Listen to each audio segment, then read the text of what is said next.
तो जैसा कि हमने जुजुत्सु काइसेन के एपिसोड 1 में देखा कि तोजी फुशिगुरु ने रिको को पकड़ने के लिए कुछ कर्स यूज़र को भेजा होता है और गोजो और गीटो उनसे लड़ रहे होते हैं।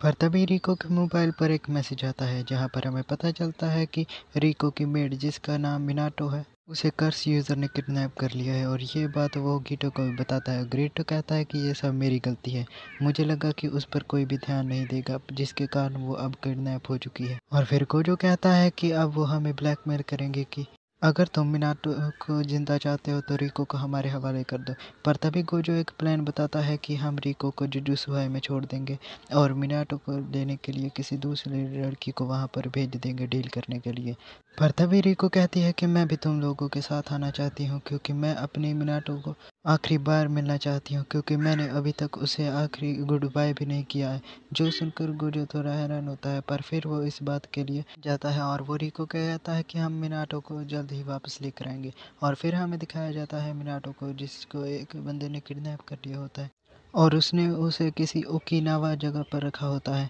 और फिर हमें दिखाया जाता है कि गोजो वहां पर पहुंच जाता है और वो सभी लोगों को पीट देते हैं और बहुत ही आसानी से मिनाटो को छुड़ा लेते हैं। और फिर गोजो और सभी लोग एक बीच पर जाते हैं और फिर मिनाटो कहती है कि मुझे खुद पर ही शर्म आती है कि मुझे बिना कर्स यूज़र वाले बंदे ने इतनी आसानी से किडनैप कर लिया और मुझे पता भी नहीं चला। और फिर मिनाटो कहती है कि क्या तुम यहाँ पर एयरप्लेन से पे आए हो? और गीटो कहता है कि हाँ। गोजो की आंखें तेज हैं जिसके कारण उसने सभी लोगों को बारीकी से टेस्ट किया था और मेरी एक कर्स पीरियड भी प्लेन के साथ ही उड़ रही थी, जिसके कारण हमें यहाँ पर आने पर कोई भी खतरा नहीं हुआ। और फिर मिनाटो पूछती है कि क्या तुम वापस भी एयरप्लेन पर जाने वाले हो अगर एयरपोर्ट पर कुछ खतरा हुआ तो? और फिर गीटो कहता है कि मैंने उसकी भी प्लानिंग करके रखी है और मैंने पहले से ही 2 सोर्सर को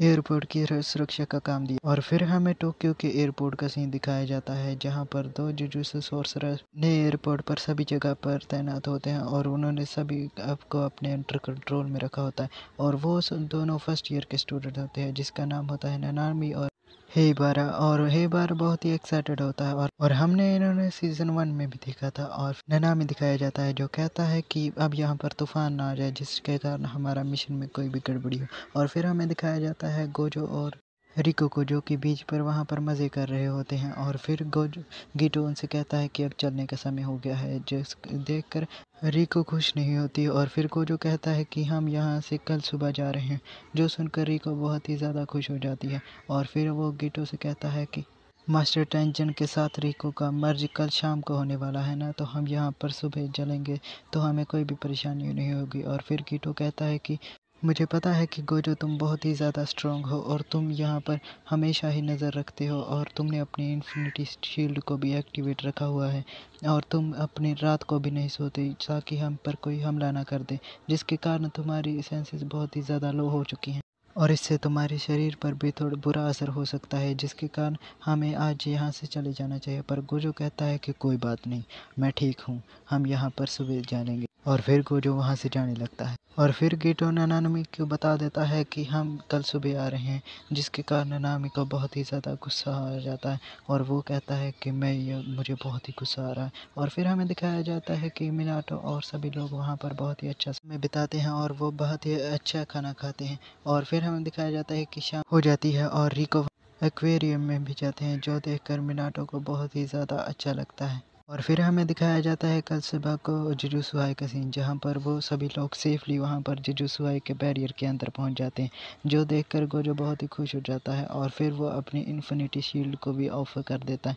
क्योंकि गोजो बहुत ही ज़्यादा कमज़ोर हो चुका था और वो बहुत ही ज़्यादा थक गया था। पर तभी गोजो की छाती में एक तलवार आकर घुस जाती है, जो देखकर गोजो बहुत ही ज़्यादा हैरान होता है और गीटो बहुत ही ज़्यादा परेशान हो जाता है। और हमें दिखाया जाता है कि वो होता है तोजी फुशिगुरु, जिसे देखकर गोजो बहुत ही ज़्यादा हैरान होता है कि ये जुजुत्सु के बैरियर के अंदर कैसे घुसा है। और फिर गोजो उससे कहता है शायद मैं तुम्हें जानता हूँ और तोजी कहता है कि कोई बात नहीं, मैं भी सबके नाम भूल जाता हूँ, ये बहुत ही बड़ी परेशानी है। और फिर हमें दिखाया जाता है गोजो के पास जहाँ पर गोजो जन्म लेता है और ये बात सभी को फैल जाती है कि गोजो के पास 6 सेंसेस हैं और वहाँ पर तोजी भी उसे देखने के लिए आता है। और फिर गोजो उसकी प्रेजेंस को अचानक से महसूस कर लेता है और वो उसकी तरफ देखता है और जो देखकर तोजी बहुत ही शौक होता है कि उसने मेरी प्रेजेंस को मिस कर लिया, जिसके कारण तोजी ने ये प्लान बनाया कि वो कई लोगों को हायर करेगा और फिर गोजो को बहुत ही ज़्यादा थका देगा और फिर वो उसे आसानी से मार पाएगा क्योंकि उसकी इन्फिनिटी शील्ड बंद हो जाएगी। और फिर हमें दिखाया जाता है गीटो को जो कि उस पर अपने वही टर्टल वाले बीस्ट से अटैक करता है और वो टर्टल वाला बीस्ट उसे निगल जाता है और फिर गीटो गोजो के लिए परेशान हो रहा होता है और फिर गोजो कहता है कि मैं ठीक हूँ, मेरे इंटरनल ऑर्गन पर कोई भी डैमेज नहीं आया है और इसे मैं अपनी कर्स स्पिरिट से ठीक कर सकता हूँ। और फिर गीटो कहता है कि क्या तुम बिल्कुल ठीक हो ना? और फिर गोजो कहता है कि गीटो तुम मिनाटो और रिको को यहाँ से अंडरग्राउंड में लेकर जाओ और फिर गीटो भी ऐसा करता है और तभी तुजी फुशिगिरो उस टर्टल के टुकड़े टुकड़े कर देता है और उसके पास में एक हथियार होता है और उसके कमर पर एक टर्टल जैसा एक ही मॉन्स्टर होता है और वो उसी से अपने सारे वेपन निकालता है। और तोजी वहाँ पर खड़ा ही होता है कि गोजो उसे आवाज़ लगाता है और वो उससे मजाक में कहता है कि अब तो बाउंटी भी हट चुकी है तो तुम्हें कोई भी फ़ायदा नहीं होगा। और फिर तोजी फुशिगिरो कहता है कि रिको पर बाउंटी तो मैंने ही लगवाई थी कि तुम्हें डिस्ट्रैक्ट कर सकूं। और अब गोजो भी तोजी के प्लान को समझ जाता है और फिर गोजो तोजी पर अपने टेक्निक ब्लू से अटैक करता है और जिसके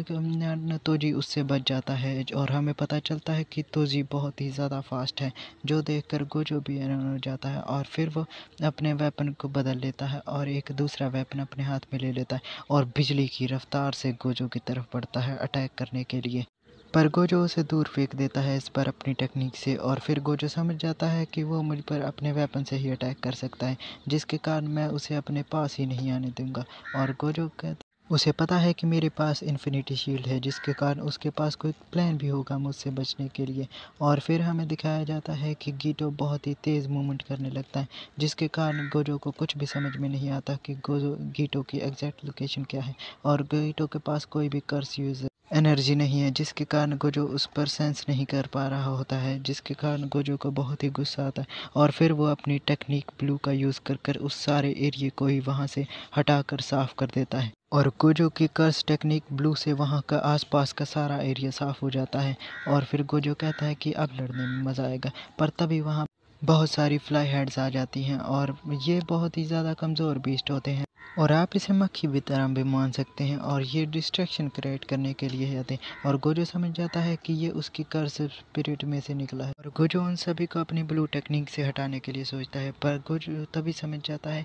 कि तोजी उसे डिस्ट्रैक्ट कर कर वहाँ से रिको को मारने के लिए तो नहीं चला गया और तभी गोजो डिस्ट्रैक्ट हो जाता है और फिर तभी वहाँ से पीछे से तोजी आता है और फिर वो उससे अपने एक वेपन से वार करता है जिसका नाम होता है इन्वर्टेड स्पीयर ऑफ हेवन। और इस कर्स टूल का काम ही यही होता है कि ये किसी भी कर्स टेक्निक को एक ही बार में काट सकता है, जिसके कारण वो गोजो की इन्फिनिटी शील्ड को एक झटके में ही काट देता है और उसे डिस्पेल कर देता है, जिसके कारण वो तोजी शिशिगिरो गोजो के गले पर अटैक कर देता है और उसे बीच में से ही फाड़ देता है गोजो को और फिर वो उसके टांग पर भी स्टैब कर देता है और गोजो उससे बचने की कोशिश करता है पर वो ऐसा नहीं कर पाता और फिर तोजी गोजो के सिर में अपना वही टूल घुसा देता है और फिर हमें लगता है कि गोजो यहाँ पर मारा जाता है। और फिर हमें दिखाया जाता है गीटो को जो कि रिको को यहाँ पर लेकर आ गया होता है अंडरग्राउंड में और फिर वो दोनों एक दूसरे से मिलती हैं मिनाटो और रिको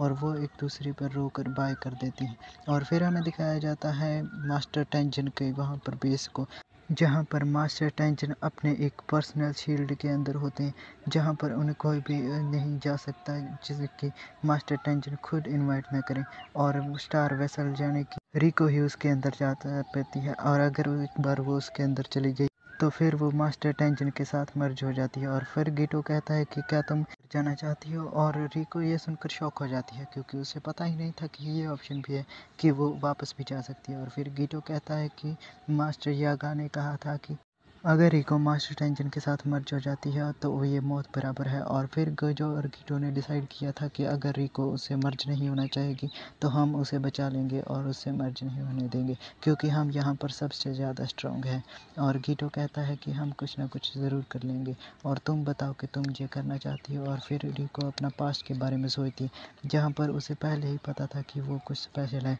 जिसके कारण उसके सब पेरेंट्स भी मर चुके थे और उसके पास कोई भी जीने की होप नहीं थी। पर फिर वो अपने दोस्तों से मिली, जिसे देखकर उन्हें उनसे लगाव हो गया और वो अब नहीं मरना चाहती और वो गीटो से चिल्लाकर कहती है कि मैं वापस जाना चाहती, और गीटो मान जाता है और वो उसकी तरफ हाथ बढ़ाता है, पर तभी रिको को आकर एक बुलेट लग जाती है और रिको की वहीं पर गोली लगने के साथ मौत हो जाती है। जो सुनकर देखकर गीटो को बहुत ही ज़्यादा गुस्सा आता है और वो सामने देखता है कि सामने खड़ा होता है तोजी फिशिगिरो, जिसने कि उसे मारा होता है। और तोजी कहता है कि काम पूरा हुआ और गीटो कहता है कि तुम अंदर कैसे आ सकते हो, और तोजी कहता है कि मैंने गोजो को मार दिया जिसके कारण मैं अंदर आ गया। जो सुनकर गीटो को बहुत ही ज़्यादा गुस्सा आ जाता है और वो अपनी सबसे पावरफुल दो स्पिरिट निकाल लेता है और वो कहता है कि अब तुम मरोगे। और यहीं पर हमारा एपिसोड ख़त्म हो जाता है और मिलते हैं आपको नेक्स्ट एपिसोड में। और मैं इस जुजुत्सु काइसेन ये इस एपिसोड जल्द से जल्द लाने की कोशिश करूँगा, क्योंकि पिछली बार मैं लेट हो गया था थोड़ा सा। Thanks for watching, bye bye.